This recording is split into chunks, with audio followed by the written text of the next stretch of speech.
I went into a haunted house when I was 15. Something followed me home. My name's Lisa. I'm 21 now. But when I was 15, I saw something that still makes me afraid to close my eyes at night. Back then, I lived in a small town in Pennsylvania, a place with more woods than people, more stories than streetlights. I was the quiet type. Always had a book in my hand. Always drawing creepy stuff in the margins of my homework. My best friend's name was Kara. Total opposite of me. Loud, impulsive, and always dragging me into trouble. She was obsessed with horror, especially haunted places. One October weekend, she got invited to hang out with this group of older teens, the kind of kids with cars, cigarettes, and zero supervision. She begged me to come with her, said they were going to explore an actual haunted house. The place was called the Belmore House. If you're into urban legends, you've probably heard of it. An abandoned Victorian mansion in the woods outside of town, supposedly the site of a murder-suicide in the 1930s. Locals say the house breathes, that the walls bleed, that no one who spends the night there comes back the same. I didn't want to go. But Kara? She wanted to make an impression. So, I said yes. We met up with the group just before sundown. 5 of them, all loud and laughing like this was just another Friday night. We hiked half an hour into the trees before we saw it, and when I did, I stopped walking. It looked like it had been rotting into the earth. 2 stories, covered in ivy and black mold, with shattered windows and a porch that looked like it could collapse if you breathed wrong. The front door was already open, like it had been waiting. Inside, the air was cold, heavy, damp, like a basement that had never dried out. The floor creaked with every step. The wallpaper peeled in long, curled strips, and there was this smell, like rust and mold and something. Dead. One of the guys, Trent, shouted, "Let's go upstairs. That's where the lady hung herself." I felt sick. We split up. 2 stayed downstairs, and the rest of us went up. The staircase groaned with every step, like the house was protesting. Kara laughed it off. I tried to keep breathing. The second floor was darker. The windows up there were boarded shut, and the hallway stretched long and crooked like a spine. We walked past old bedrooms, each one worse than the last. Stained mattresses, children's toys in the corners, walls full of scratches. That's when I heard it. Cling, metal, somewhere behind me. I spun around. "Did you hear that?" I asked. Kara shook her head.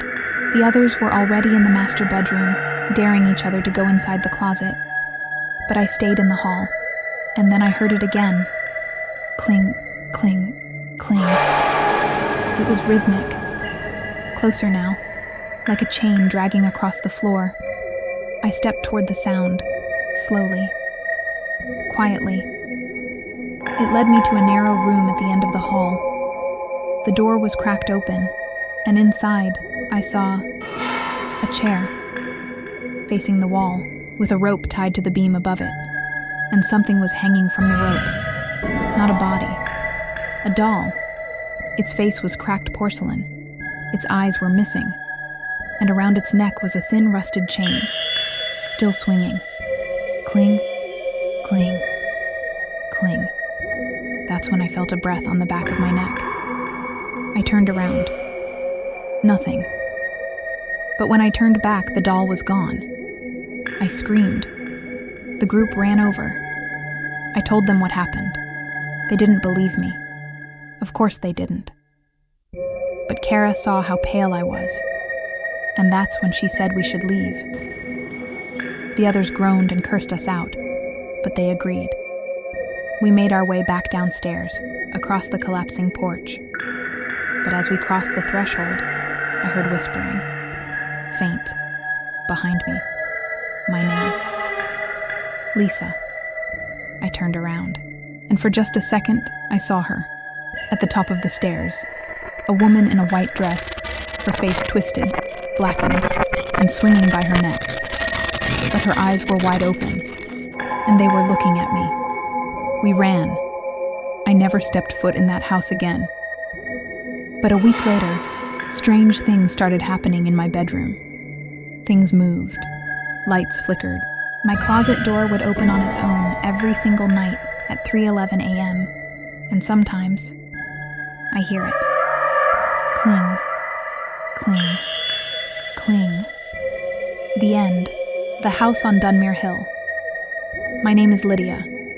When I was 15, we moved into a house that should never have been touched, let alone lived in.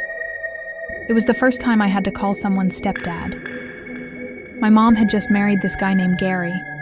Nice enough on the surface, but something about him always rubbed me the wrong way. He didn't talk much. Always seemed tense, like he was holding something back. We were moving to a small town in upstate New York. Population, barely breathing. The house? A big 19th century colonial sitting on a slope they called Dunmere Hill. It was beautiful in that way. Old things are beautiful. 3 stories. White paint peeling at the corners.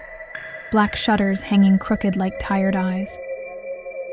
I remember the first thing the realtor said when we pulled into the driveway. They call this one the quiet house. Always been quiet. Always will be.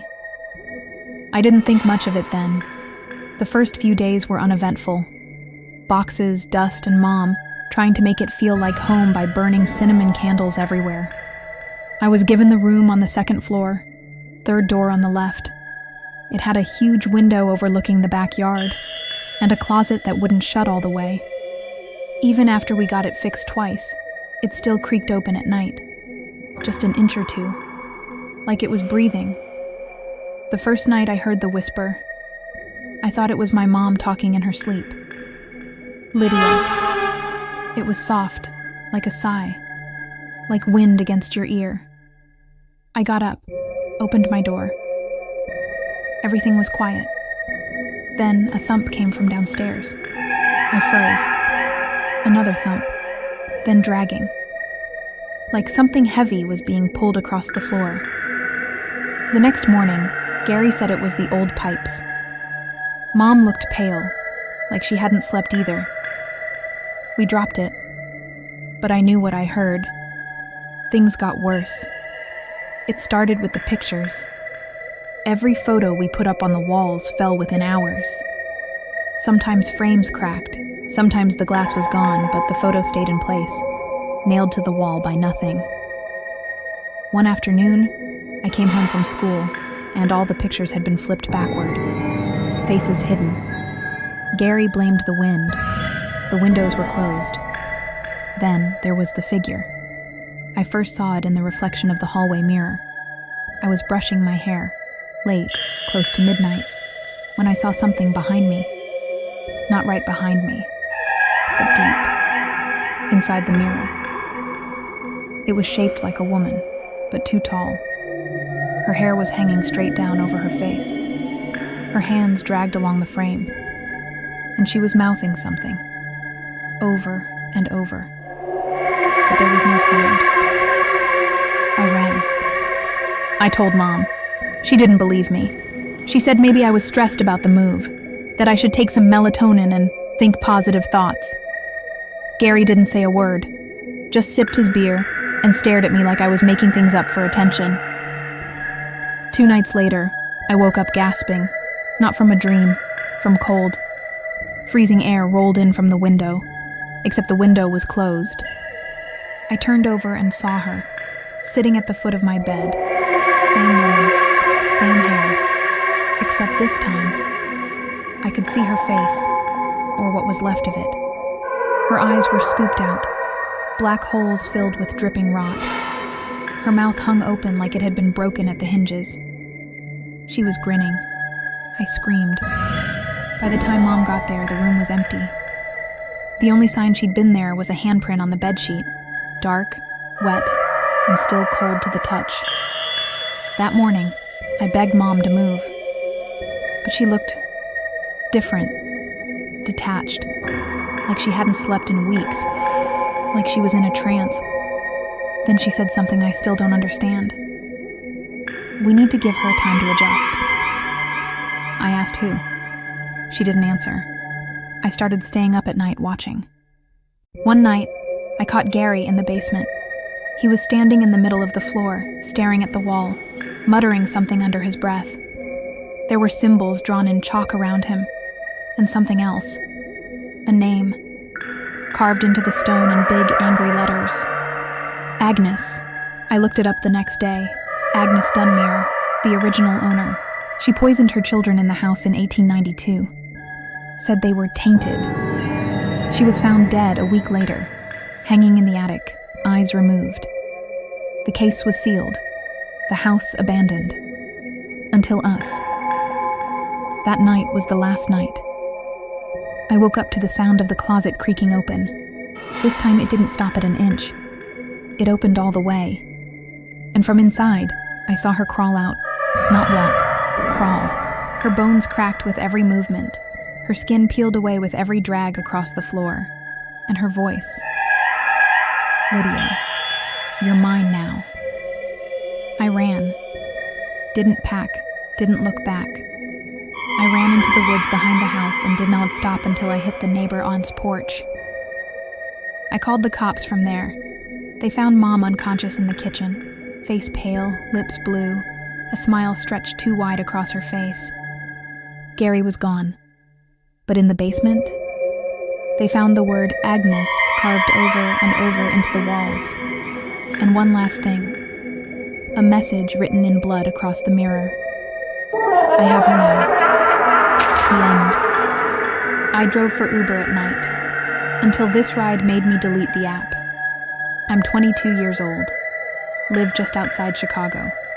I've always been kind of a loner, college dropout, working part-time at a warehouse during the day, and driving Uber at night to make ends meet. It wasn't glamorous, but it paid the rent.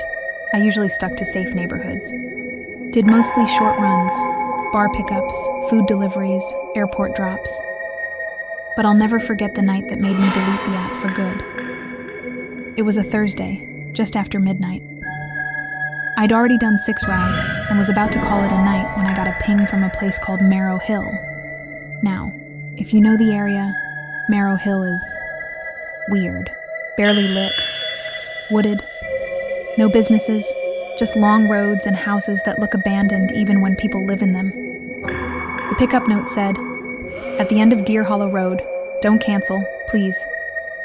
The please threw me off, but it was a surge ride, $26 for a 15-minute trip. I tapped accept. It took me 10 minutes to get there. The street was dead. No lights, no movement. Just fog rolling in from the trees like slow smoke. At the end of the road, I saw her. A woman, standing completely still in the middle of a driveway. She wasn't waving or walking toward the car, just waiting. She looked wrong. Not homeless, not dirty, just off. Her clothes were too thin for the weather. A white blouse and long skirt, both swaying slightly like they were underwater. I rolled down the window halfway. "You order an Uber?" She nodded once. No smile, no words. She got in the back without a sound. The air changed the second she shut the door. It got cold, fast, like someone had opened a freezer behind my neck. I started the trip. We drove in silence for a while. I tried to check the mirror, but the rear view was fogged up, just slightly, only on her side. I asked her where she was going, even though the app already had the destination. Still no response. Just quiet breathing behind me. I thought maybe she was just tired or drunk. But I couldn't shake the feeling that something was wrong. Her name on the app was just the letter E. And her drop-off point? It was a cemetery. I laughed nervously. This some kind of prank? Still no answer. Just the sound of her breathing. And then, she whispered, "He's waiting." I almost slammed on the brakes. "What?" I asked, turning around. She was staring out the window, not at me. "He's been waiting, in the dark." I was done. I pulled over, heart pounding. "Look, I don't know what kind of joke this is, but I'm ending the ride here." She didn't move. just smiled, finally, this slow, awful grin, and whispered, "You'll see him too, if you don't stop driving." I got out of the car, opened her door. She was gone. Gone. No sound, no footsteps, just an empty seat that was soaking wet. I didn't sleep that night. Didn't even go home. I parked in a gas station lot and watched the sunrise behind the glass. That morning, I opened the app, canceled every ride request. Then I uninstalled it. Haven't driven since. I still don't know what she meant by "he's waiting," but sometimes when I drive at night, even just for errands, I swear I see someone in the mirror, sitting behind me, even when I'm alone. The end. If this story sent chills down your spine, subscribe to the Grim Tapes for more terrifying tales every single week. Real voices, real nightmares, and they're only getting darker. Don't forget to like, comment, and never ride alone at night.